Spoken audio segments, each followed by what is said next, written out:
Bem-vindo a mais um VCast, meu nome é Vinícius Mussman e hoje eu estou com... Daniel Gardner, e esse é o nosso segundo vídeo em 2018. A gente conseguiu, antes que terminasse o ano, gravar um segundo vídeo. Parabéns pra nós, Vinícius. A gente começou, quando foi o último que a gente lançou? Cara, pra mim, velho, foi lá em fevereiro, janeiro, no início do ano. Puxado. Vamos lá. Por causa disso, por causa dessa heresia que a gente cometeu, a gente quer falar um pouquinho sobre seitas e heresias hoje. Como é que começa, como é que nasce, como identificar uma seita, Vinícius? Me diga você, Daniel, que você está ultimamente estudando arduamente esse assunto. Seguinte, cara, eu vi uma definição muito boa e bem sucinta sobre o que é uma seita. Né? Porque a gente tem aquela mania de qualquer pessoa que discorda de nós ou da nossa denominação, a gente já meio que trata como quase que chamando de heresia. Né? Mas essas palavras são fortes, são pesadas, né? Então, o que é uma seita? Não é qualquer coisa que seja diferente da minha crença. Aliás, ver todo mundo como herege já pode indicar algo, né? Sim, você pode ser. Você pode ser a seita, né? A seita, esse autor, Rob Rhodes, ele vai definir da seguinte maneira. Uma seita é uma religião que diz derivar do cristianismo e, ao mesmo tempo, ela nega doutrinas essenciais do cristianismo. Então ela diz, puxa, eu sou cristão também, você é cristão, eu também sou.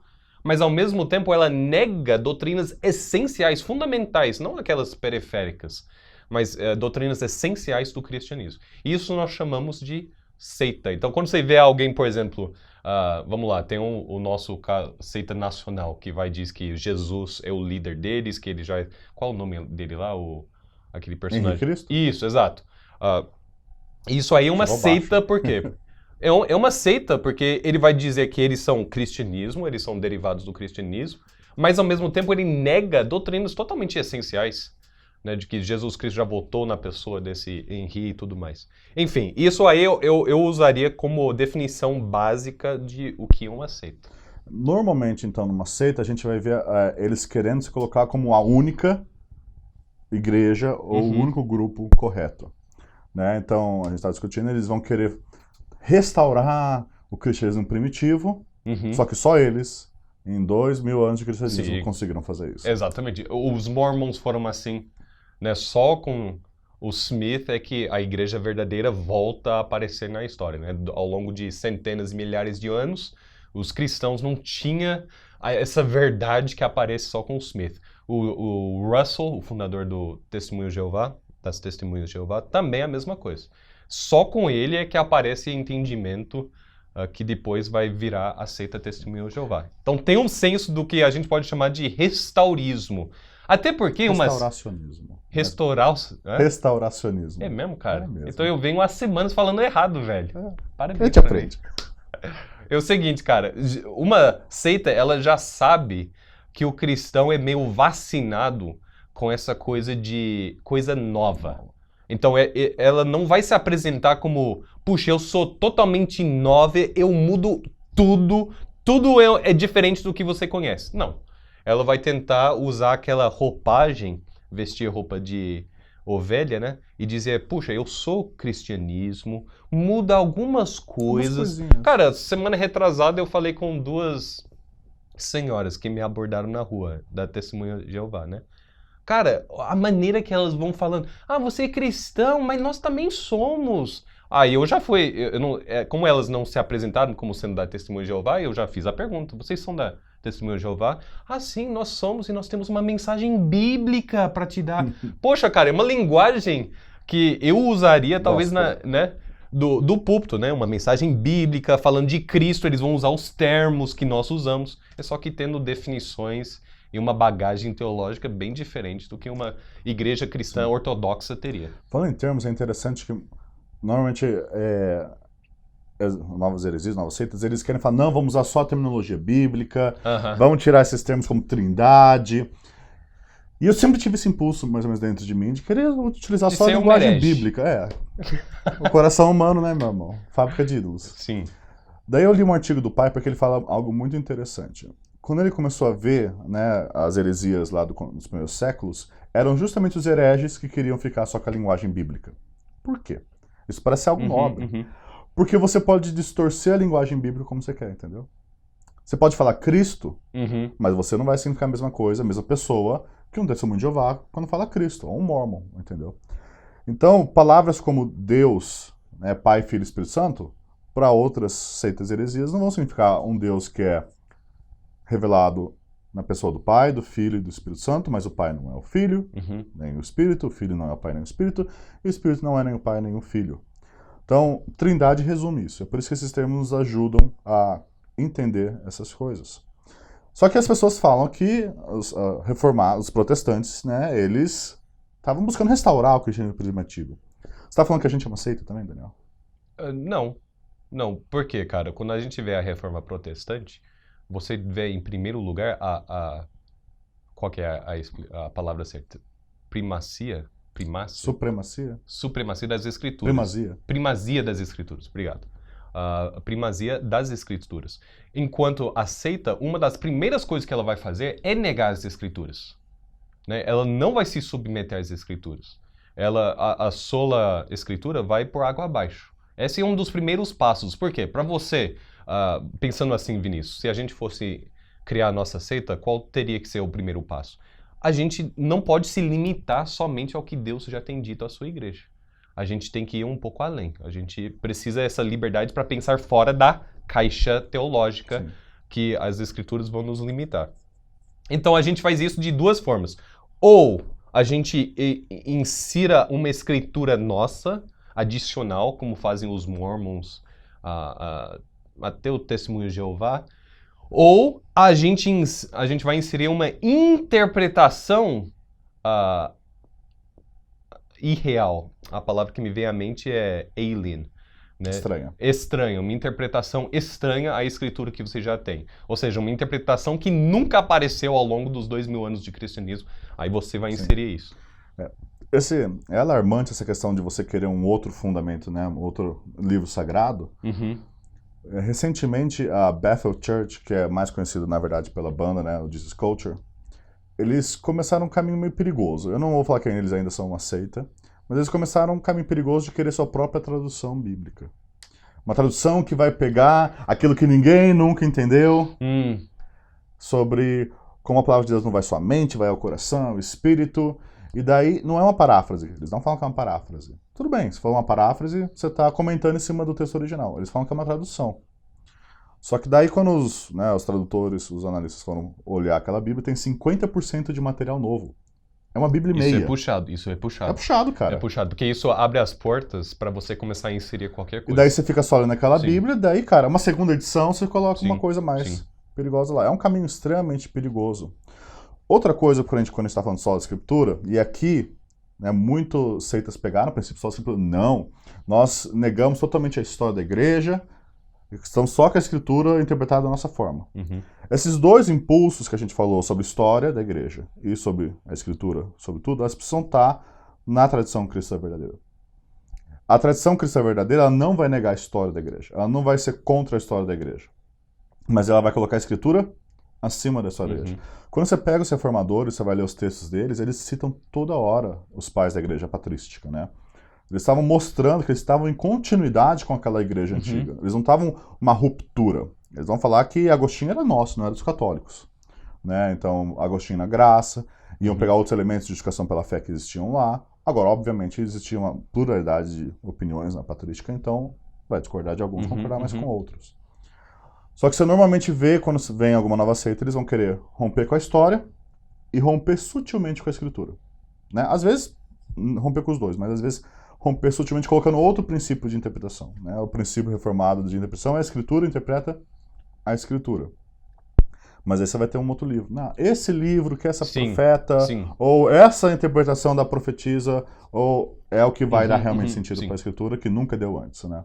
Você sempre vai ter um personagem, geralmente nas seitas, um personagem, seja uma pessoa ou um grupo de pessoas, que vai reger toda a parte de interpretação. Porque já que você começou a inovar e a usar ou textos estranhos ou usar as próprias escrituras para dizer coisas que ela não diz, você precisa aquela pessoa para dizer, não, esse versículo está dizendo X. E aí ele passa essa definição para toda a seita. Geralmente é o fundador. O próprio fundador tem aquele personagem mais carismático, não sei o que lá. Nas Testemunhas de Jeová era o próprio Russell. Até ele morrer. Aí o outro presidente começou a inovar e instituir um corpo governador. Governante. Que é um grupo de 8 a 10 pessoas ali, que lá em Nova York eles vão definir tudo. Que a palavra deles é a palavra de Deus. Ainda que eles não vão dizer nós temos a voz de Deus, mas na prática é isso. Se eles disserem que, tipo, João 3,16 quer dizer X, então é X, cara. Nenhum seguidor pode duvidar daquilo.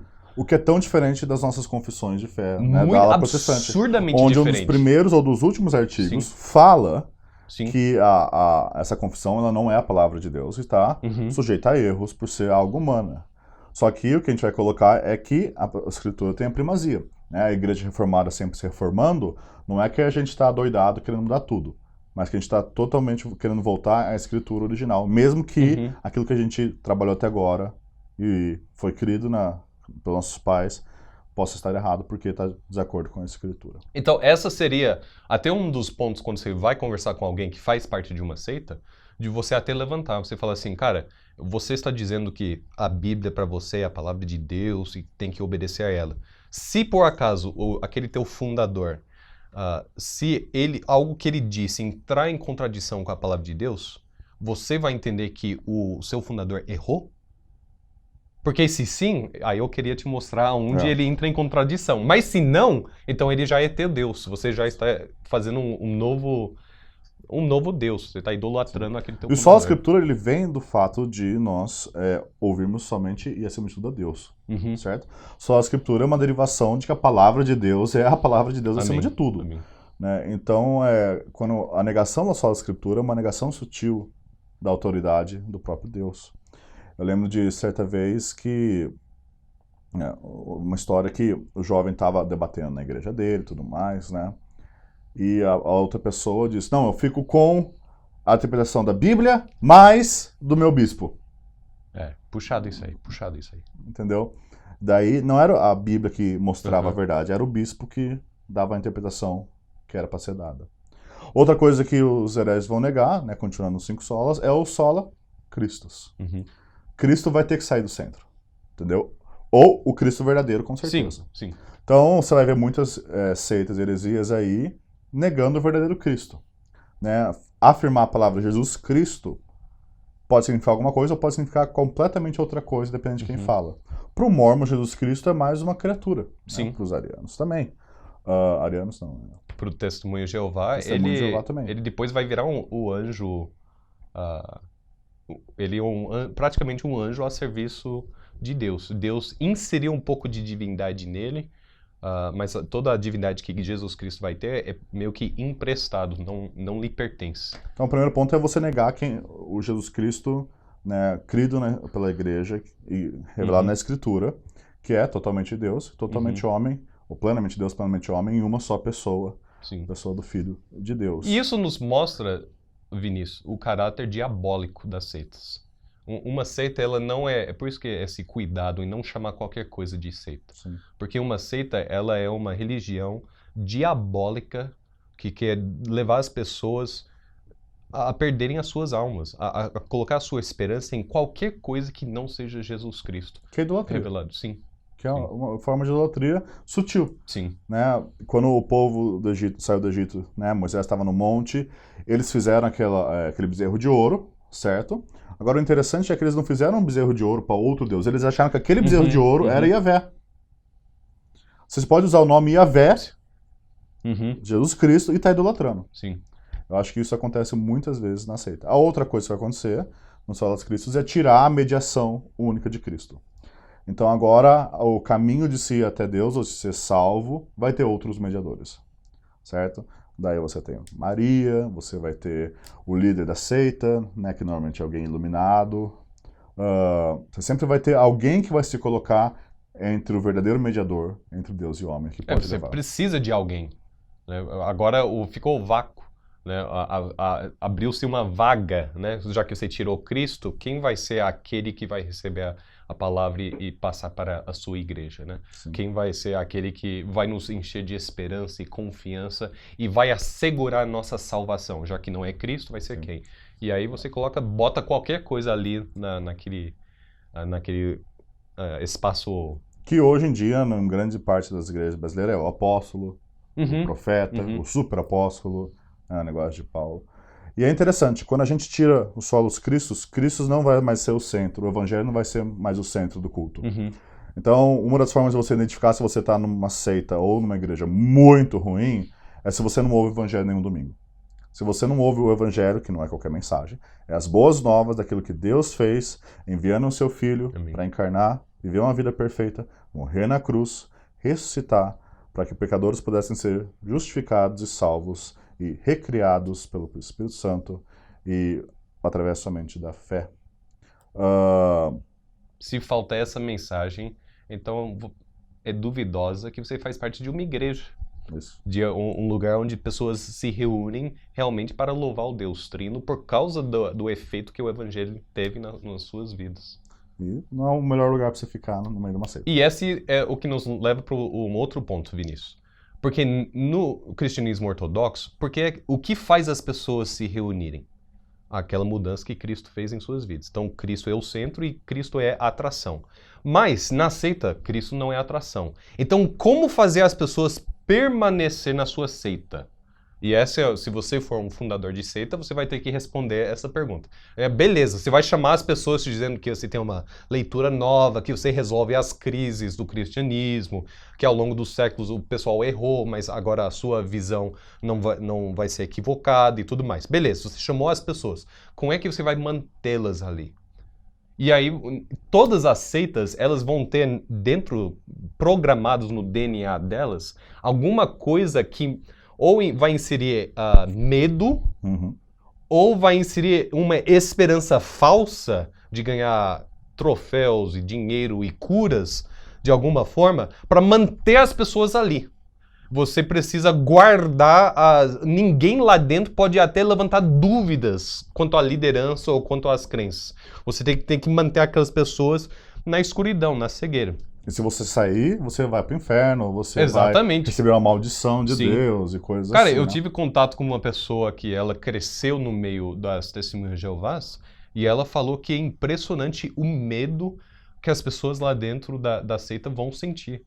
Na verdade, ela comentou, ela tem tios, tias, avós e tal, que ainda hoje são parte da seita. E ela falou que é normal as pessoas falarem como se elas quisessem sair. Né, elas estão chateadas ou de saco cheio com algum ensino ali da seita, mas não vão sair. Porque a partir do momento que você saiu, você está totalmente perdido, você perde os seus amigos, você perde os seus contatos. Diferentemente do cristianismo, cara. Porque mesmo se você, por exemplo, você faz parte de uma igreja, mas através da sua vida, você não demonstra que você é cristão, você recebe ali a disciplina, você ainda pode ser alcançado pela graça, pelo evangelho. O evangelho ainda pode ser estendido a você. Ainda tem esperança. Já a seita vai negar isso completamente. Pô, cara, você saiu do meio de nós, já era. A casa caiu, você faz parte daqueles que vão queimar eternamente. Não tem mais esperança para quem está fora daquela seita. Então você usa o medo como uma ferramenta para manter as pessoas dentro do seu. Daí você não tem uma salvação que é pela graça, somente pela graça. Exatamente. Você tem uma salvação que é por inúmeras outras formas, né? E você nem tem uma salvação garantida, né? Não tem segurança de salvação. Não. Então, acho que uma das coisas que vai acontecer com essa heresia é negar o sola gratia, né? O somente pela graça, onde você vai precisar pôr forças controladoras do medo, do mérito, das pessoas se esforçarem. Você tem que progredir nessa seita religião para você poder ser salvo. Então, inúmeras estruturas para tirar aquela paz que você tem quando você entende a graça, né? Porque no cristianismo, quando você entende que você é salvo somente pela graça, acaba-se a tirania do homem. Entendeu? Porque Deus já o salvou pela graça. Amém. O homem não pode chegar a impor nada sobre você, a não ser falar aquilo que Deus fala na palavra dele. Então, eu acho que uma das coisas que vai acabar negando é a graça. Na seita, você precisa merecer ser salvo. Porque se você não se você tirar a conversa de merecer, você tira aquela manipulação que acontece, Sim. entendeu? Ou você salva ou você é abençoado, né? Você é rico, dependendo do que a pessoa coloca como o alvo. Né? Outra coisa que vai ser negada vai ser o sola fide. Não sendo sola graça, também... Não vai ser sola fide, né? Sim. Porque a fé é o instrumento. E aqui é interessante. Uma das coisas que está acontecendo recentemente, e a gente conversou no começo, é usar a linguagem da fé e trocar por outro significado. Sim. Então, fé hoje em dia no Brasil, ou fé, né, em muitas seitas e muitas igrejas por aí, é como se fosse uma força interna, né? Tipo, you have the force, né? É uma força interna que eu tenho de confiar que tudo vai dar certo. Isso não é fé na Escritura. Né? Não é um poder interno. Fé vem de fora, é um dom de Deus. Amém. E a fé não é, o alvo da fé não é si próprio, eu acho que vai tudo isso, é nem o universo. A fé é confiança naquilo que Deus é, e naquilo que Deus fez, e naquilo que Deus prometeu. Né? Não é, a fé não é um jogo de manipulação com Deus. A fé é confiança no que Deus fez. Né? Tantas vezes a gente vê fé nela mesmo. Sim. Né? Eu tenho confiança, logo X. Quando, na verdade, nas escrituras, a gente vê pessoas totalmente com a sua fé bastante abalada, passando por crise. Né? O pai daquele endemoniado que vai falar a Jesus, Senhor, eu creio, ajude a minha incredulidade. Né? Já nas seitas, você vai ver um ênfase em você precisa ter essa confiança, você não pode ser abalado. Dentro da seita não há lugar, em nenhum lugar, não existe espaço para crise. Não. Você não pode ter dúvidas, porque senão você vai atrapalhar o seu irmão que está ao seu lado e tudo mais. Justamente por causa disso, eles têm que manter aquela visão de que nós somos uma coisa sólida, nós somos uma coisa que permaneceu ao longo dos séculos, nós somos aquilo que é verdadeiro. E quando você tira a fé, você tira a confiança de que, em vez de confiar em Deus, a pessoa confia ou na igreja, na estrutura, ou em si mesmo, certo? Então, uma das heresias mais comuns hoje no Brasil nem é testemunho de Jeová. É você precisa fazer a sua parte e Deus faz a dele. Eu faço 50%, Deus faz 50%? Mesmo que Deus faça 90% e você faça 10%, entendeu? Você está falando que há um instrumento que você faz que não é só confiar em Deus para ser salvo. Mas as escrituras, Vinícius, dando aqui um pushback, as escrituras não vão dizer que o cristão precisa se arrepender e crer, ele precisa confessar com a sua boca que Jesus é o seu Salvador? Isso aí não seria um 5%, um 10% que ele faz para... Não, quando você entende que vem de Deus. Amém, amém. Mas e que agora, é obra do Espírito Santo na sua vida. Só que outra coisa, a fé ela não é uma obra, mas não deveria ser considerada como. Por isso que quando você tem fé e é colocado o foco em você mesmo, aparece uma obra. Eu estou fazendo, eu estou criando. A fé é uma confiança. Ponto. É descansar. É descansar, amém. Entendeu? É você parar de lutar contra Deus e confiar que aquilo que Jesus fez te salva. Então, a fé, ela é muito mais um descanso do que tanto uma obra ativa de salvação. E por fim, quando você tirou tudo isso, se você tirou a palavra de Deus e o próprio Deus do centro, tirou Cristo do centro, tirou a graça do centro, tirou a fé do centro, é óbvio que a glória de Deus não vai ser o centro. O sólido e a glória vai ter que ser substituído por outra coisa. Normalmente, quem recebe a glória nas várias seitas brasileiras é o fundador, o bispo, o apóstolo, chefe, alguma coisa. A glória, então, ela vai... Mas às vezes a glória vai pro próprio grupo, entendeu? Na Igreja Católica, a glória, você tem o Papa, mas a glória é para a Igreja Católica, né?